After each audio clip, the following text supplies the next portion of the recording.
Voilà, on se retrouve après cette petite pause avec de nouveaux participants. Donc, pour la dernière partie de notre émission, où nous avons réalisé un challenge artistique. Vanessa, je te laisse peut-être nous parler un petit peu de ce projet, parce que c'est toi qui as initié ce projet, qui t'est mis en relation avec les écoles. Exactement. Alors, en février, nous avons pris contact avec deux écoles, l'EFMH et PSTC. Donc, l'EFMH, c'est une école qui forme nos prochains managers de l'hôtellerie et de la restauration. Et PSTC va proposer donc des formations en management, mais dans l'industrie touristique et en communication. Cette initiative, je l'ai eue avec Marie Muscat, qui est créatrice de voyages et d'événements grâce à son entreprise, donc Elegancia Travel. Elle propose donc des voyages sur mesure, mais elle propose aussi donc des événements en tout genre et elle les prépare avec très grande minutie. Aujourd'hui, donc, nous avons aussi donc Lorraine Pochet, qui est donc présente sur le plateau avec nous et qui est l'une des gagnantes de notre challenge. Déjà, bonjour Lorraine. Bonjour et bonjour Marie, je oublié de vous dire bonjour. Comment est venu donc ce challenge? Eh bien tout simplement parce que Marie est une des intervenantes donc des deux écoles et donc grâce à cela donc nous avons pu mettre en place ce challenge.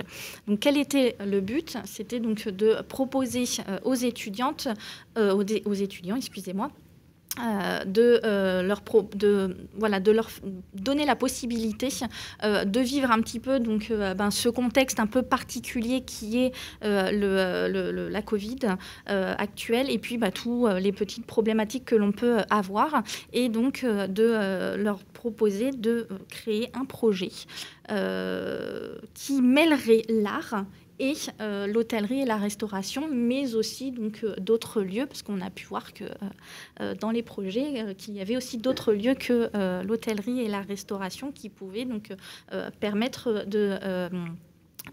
d'exposer des œuvres. Ce qui se rapproche un petit peu de l'idée initiale de Willowcart, mais en y ajoutant cette fois-ci un côté organisationnel. Exactement. Donc on va pouvoir voir tout ça dans une petite vidéo que l'école PSTC, notamment le groupe gagnant de l'école PSTC, a réalisé. Donc on a eu bien sûr plusieurs présentations de projets, on a eu ensuite un comité de sélection qui a étudié tous ces projets et donc on a retenu un groupe de l'école PSTC qui est représenté aujourd'hui par Lorraine. Oui. Bonjour Lorraine, bienvenue. Merci. Donc Lorraine, on va regarder tout de suite la vidéo que vous avez réalisée avec votre groupe et je vous laisserai un petit peu la commenter et nous expliquer un petit peu ce que vous avez prévu de nous proposer.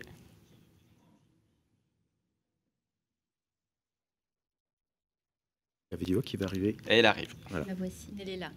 Donc effectivement, avec mon équipe, ce qu'on a décidé, c'était d'associer donc l'hôtellerie, un hôtel parisien qui représente parfaitement l'art de recevoir à la française, à un jeune auteur, un artiste qui n'est pas encore connu du grand public. Notre volonté avec ce projet, c'était vraiment de confronter deux milieux qui finalement, sur le papier, n'ont pas grand-chose à voir en commun et qui finalement peuvent très très bien cohabiter ensemble, coexister en un même lieu. Donc tout cela, évidemment, prenant en compte le contexte sanitaire actuel. Donc on a choisi de proposer un format d'exposition qui mettrait en avant donc l'artiste, lui donner de la visibilité et qui sublimerait évidemment l'hôtel dans le respect donc des règles sanitaires. Et donc on est parti sur un format qui était à la fois physique et à la fois digital. Et donc l'idée, c'était vraiment notre objectif premier, c'était de permettre à l'artiste d'être proche de son public, de lui permettre de transmettre fidèlement, le plus sincèrement possible, son art, ce qu'il avait besoin de raconter. Et que l'hôtel puisse lui aussi se mettre en avant et faire un projet qui ait du sens. En tout cas, c'était notre objectif. Et puis, donc, je vous parlais de cet hôtel. Je vais vous en parler un peu plus. On a choisi de présenter l'hôtel Raphaël, qui est un hôtel dans le 16e arrondissement de Paris, qui a été construit en 1925, qui est dirigé par des femmes, par la famille Balverès, depuis sa création, et qui est connu pour avoir notamment accueilli pendant de très longues années Serge Gainsbourg. Il avait une chambre qui était attitrée. Et donc, il y a écrit pas mal de chansons là-bas. Et depuis cette époque, ça serait donc la première fois que l'hôtel Raphaël accueillerait un artiste si éloigné, finalement, de son propre univers. Et cet artiste, c'est Lenny Malky. Lenny Malky, c'est un jeune diplômé de l'école d'art parisienne Penningen. C'est un auteur, un musicien. Et ce qu'il a voulu faire donc dans sa première œuvre, qui est une bande dessinée, c'est retranscrire, parler, raconter son histoire, sa jeunesse, ses mésaventures. Et donc cette première œuvre, cette première bande dessinée, elle s'appelle Blédard sur scène.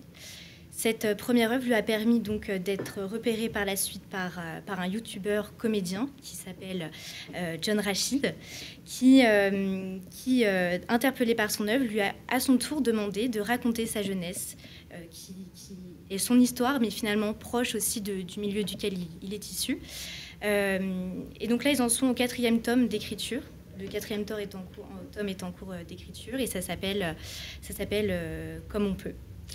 Merci Lorraine. Donc par rapport à cette exposition, comme on a vu le projet, donc déjà merci parce que sincèrement je tiens à souligner la qualité du travail fourni par les élèves et je pense que c'est unanime par rapport à l'équipe de Willowcart où vraiment on a trouvé que le travail était abouti du début à la fin, c'est-à-dire qu'en tenant compte du contexte, des gestes barrières, de ce qu'on doit mettre en place aujourd'hui, du travail de communication aussi.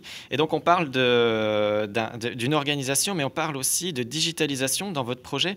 Donc c'est quoi? C'est une visite virtuelle aussi en plus de ce qui peut être proposé? Exactement. En fait, on est parti évidemment sur un vernissage classique, physique tel qu'on le connaît. Mais aujourd'hui, impossible de prévoir ça. À date, on ne le peut pas. Et donc, on a misé sur l'impact très positif que pourrait avoir une visite virtuelle 360 degrés digitale. Et c'est donc, ça passe par un système de modélisation qui nous permet d'être comme si on était réellement dans l'hôtel Raphaël, et on peut découvrir donc l'exposition comme si on y était, avec le petit plus, et ça c'est important, dans ce que j'ai dit précédemment, dans le fait qu'on veut vraiment que l'artiste soit proche de son public, c'est que sur la visite virtuelle, on a des petites icônes cliquables qui nous permettent de voir apparaître l'artiste et qui viendra donc raconter son œuvre, son processus créatif. Donc voilà, c'est vraiment créer du lien, malgré le fait que ce soit en virtuel. Et alors, quel est le coût aujourd'hui pour réaliser ce genre d'exposition virtuelle? Je parle réellement pour le côté virtuel. Quel est le matériel qu'on doit mettre en œuvre? Comment on fait tout ça? Comment on organise un petit peu tout ça? Et est-ce que c'est coûteux? Alors, coûteux, ça dépend de ce qu'on peut faire, mais on a des solutions qui peuvent être possibles à partir de 1 200 € achetés, si on parle très, très crûment. Et en termes de matériel, il suffit... Donc, on passe par un prestataire qui est spécialisé dans la visite virtuelle et qui, lui, va venir et prendre une dizaine de captations, donc des photos à 360 degrés, qui vont lui permettre ensuite de faire un montage et donc de créer cette visite virtuelle. Ensuite, on ajoute des tags. Donc, nous, on a prévu jusqu'à 10 tags. Donc, les tags, c'est ce que je vous parlais, c'est les icônes qui sont cliquables et qui nous permettent donc d'accéder à un contenu supplémentaire. Ça peut être des informations, donc je vous le disais, sur l'œuvre, aussi sur l'hôtel, puisque l'intérêt, c'est que les deux parties puissent raconter quelque chose. Merci beaucoup, Lorraine. Merci à vous. Donc, Lorraine. Ce projet a été fait en collaboration aussi avec Marie Muscat. Bienvenue, Marie.